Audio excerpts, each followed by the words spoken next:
সালামু আলাইকুম রহমতুল্লাহি ওয়া বারাকাতুহু। প্রিয় ভাই এবং বন্ধুরা, কেমন আছেন? আশা করছি সবাই ভালো আছেন। আলহামদুলিল্লাহ, আপনাদের দোয়ায় আমিও ভালো আছি। বর্তমানে আমরা যারা প্রবাসে আছি বা ভবিষ্যতে যারা প্রবাসে আসবেন, সবাই একটা স্বপ্ন নিয়ে, একটা আশা নিয়ে আমরা এই প্রবাসে আছি এবং আসবো।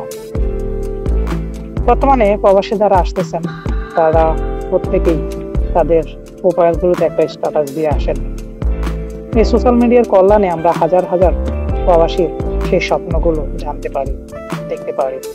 সবাই আসার আগে একটাই স্বপ্ন নিয়ে আসেন, তা হচ্ছে সফলতা খোঁজে আমরা প্রবাসে যাচ্ছি, নিজের দেশ ছাড়ছি, বাড়ি ছাড়ছি। একদিন ইনশাল্লাহ সেই সফলতা পেয়েই এসে ফিরবো, বাড়ি ফিরবো। আসলে কি আমাদের সেই স্বপ্নটা পূরণ হচ্ছে?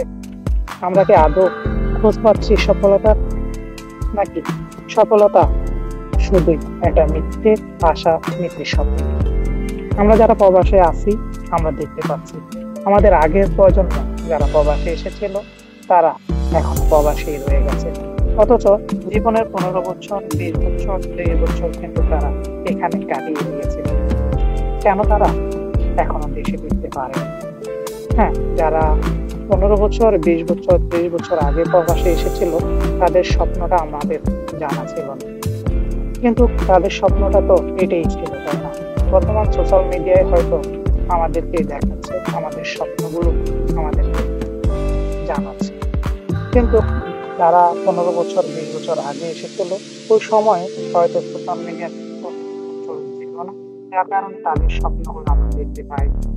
কিন্তু তাদের স্বপ্ন তো এটাই ছিল, দারিদ্রতা মোছাবে, পরিবারের মুখে হাসি ফোটাবে, নিজের সফলতা নিয়ে তারা দেশে ফিরবে।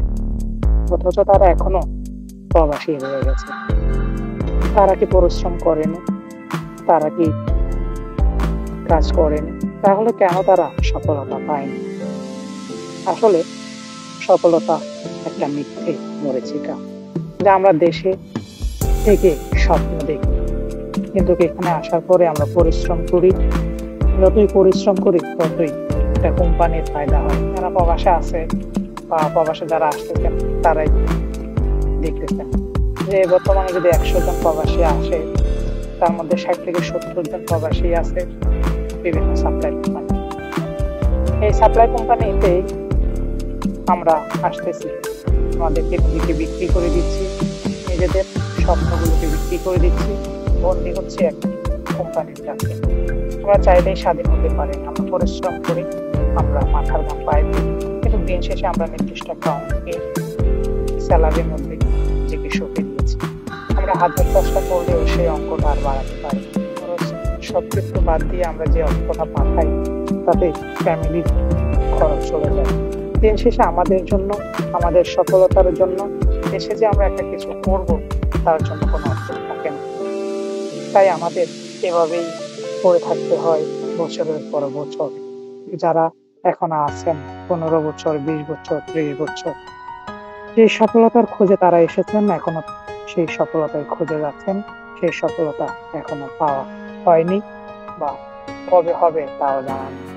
এক সময় হয়তো যে ছেলেটা এসেছিল 22-23 বছর নিয়ে, সেই ছেলেটা উপনীত হয়েছে 45 বছর, 50 বছর, কিন্তু সফলতা তো এখনো আসেনি। তাহলে সফলতা কবে আসবে? কবে ধরা দিবে সেই স্বপ্ন? আমাদের কি এভাবেই চলে যেতে হবে, নাকি সফল হয়ে আমরা বাড়ি ফিরব? বর্তমানে যারা প্রবাসে আসবেন তাদের জন্য বলছি, অন্তত জেনে বুঝে সতর্ক হয়ে তারপর প্রবাসে আসুন। বর্তমানে বেশিরভাগ সাপ্লাই বিষয় উঠতেছে, সো আপনাদের ভিসা, কোন ভিসায় আপনারা আসতেছেন সে বিষয়গুলো কনফার্ম হন। আপনাদের কন্ট্যাক্ট পেপার ছাড়া আপনারা প্রবাসে আসবেন না। আপনাদের কন্ট্যাক্ট পেপারেই লেখা থাকবে আপনাদেরকে আপনাদের কোম্পানি কি সুযোগ সুবিধা দেবে, কোন ফ্যাসিলিটি দিয়ে আপনাদেরকে প্রবাসে নিয়ে আসতে পারে।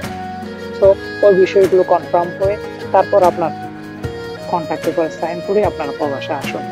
ইনশাল্লাহ আপনারা ভালো কিছু করতে পারবেন। সবাই ভালো থাকবেন, সুস্থ থাকবেন। ভিডিওটা ভালো লাগলে অবশ্যই লাইক করবেন, কমেন্ট করবেন এবং শেয়ার করবেন। এর পাশাপাশি আমার ফেসবুক পেজটা ফলো এবং ইউটিউব চ্যানেলটাকে সাবস্ক্রাইব করে পাশে থাকা বেল বাটনটি অন করে রাখবেন। দেখা হবে, কথা হবে নতুন কোনো বিষয় নিয়ে নতুন ভিডিও দেব। আসসালামু আলাইকুম।